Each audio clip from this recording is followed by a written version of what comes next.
Hello, KUTV community here in Salt Lake City at the City Hall. You can see that they are doing an ice protest.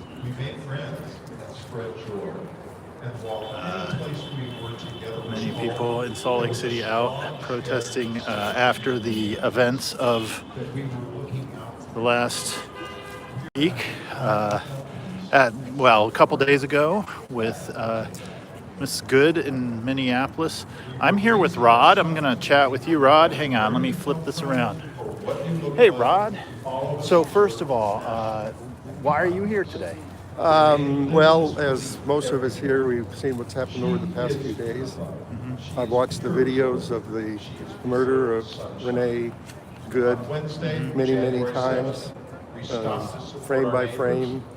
I've listened to news accounts, and it reminds me of a movie that I saw 50 years ago called Network. And I remember a reporter leaning out his apartment window, and he said, "I'm madder than hell. I'm not going to take it anymore." Okay. And that's how I feel. And that's why you're here today? That's why I'm here. So yeah, seeing that video is what brought you out. That's correct. You appear very emotional about it. Well, a woman, a mom, was senselessly murdered by an ICE agent. And the news has been focusing on a lot of different aspects of,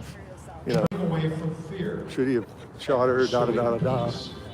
And I decided to do some research. One of the things that I have some background in is training called root cause analysis. Okay. It's a business process that tries to look at what we do and why we did it and why we did that, until you get to the point of root cause. And a perfect example of that is it's been represented on the news media that over the past few years, this process, root cause analysis, has been used to understand why so many law enforcement officers have been injured or killed in vehicular traffic stops. Them, as I understand, as it's been represented on the news, have been instructed, do not step in front of a vehicle. Right. And I observed the officer that murdered Renee, first action was to step in front of her vehicle, which therefore immediately puts him in danger and gives him justification to use deadly force in a situation that he didn't need to be in.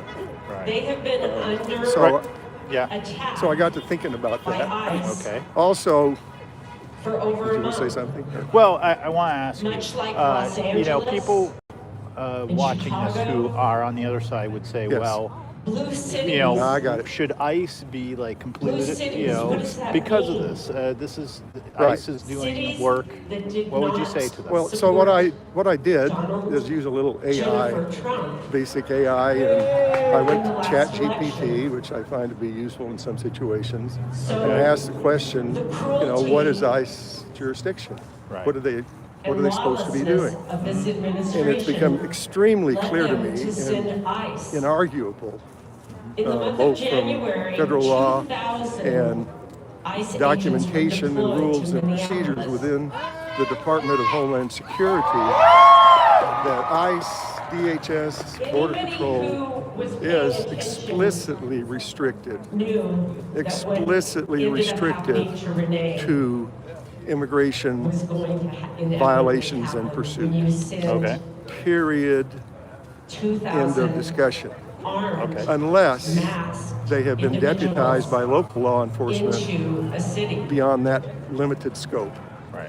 And what I found that they're A lot of explicitly things need to restricted be said. from interfering in local One of the situations first like ones- traffic stops, It was said etc. very well last night by And they a can't even sheriff say in there, Philadelphia. I stopped you for traffic. Oh, There by the is a way, difference you're an illegal between immigrant. law I'm going to enforcement arrest you. and ICE. That's all in the documentation. It's easy for anybody to find. So you don't believe she was obstructing their Well, work? so I asked my question. If I was an ICE officer or citizen, Law enforcement. there are two questions. What's ICE jurisdiction, which I just answered. The second question is, what law And you can what see their immigration law did Renee violate? Why is she being stopped and interrogated? Okay. As I understand it, those ICE agents were there because they got a report that another ICE vehicle was stuck in the snow. So they went to assist in that. As far as I know, and this could be incorrect, they did not come there to apprehend her or anybody else in violation of immigration law. They were there to help their buddies get their car out of the ice. So at that point, they took it upon themselves. She was parked in the middle of the street, partially obstructing. It was clearly visible on videotapes that vehicles were passing her. And she, in fact, on one video I saw, indicated that she instructed the ICE officers to proceed, that she was not blocking their access if they were in hot pursuit of an illegal immigrant. So my reasoning is she certainly could have been in violation of a local traffic law. Right. I asked myself the question, if I'm a citizen and I'm driving down a street and the street is blocked by somebody deliberately, what am I going to do? Pull a gun out of my glove compartment and shoot her? Or am I going to call 911 and say, please send an officer, there's a person blocking the street?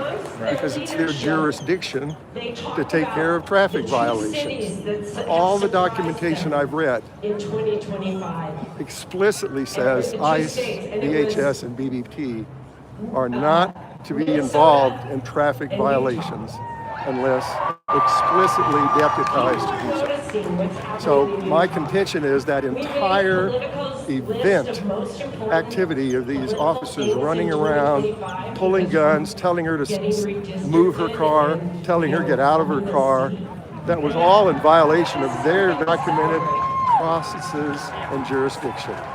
And everything that happened after that supports that violation.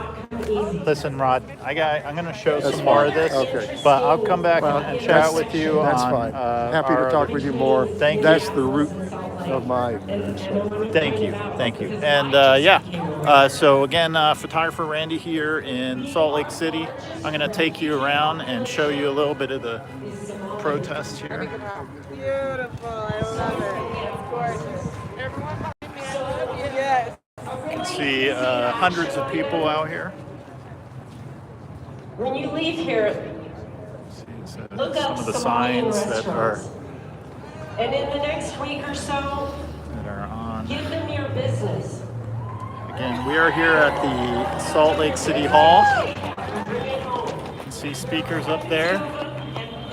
We're not sure of what's going to happen, if they're going to march or what, but we'll have more on Channel 2 tonight at 5 and 10.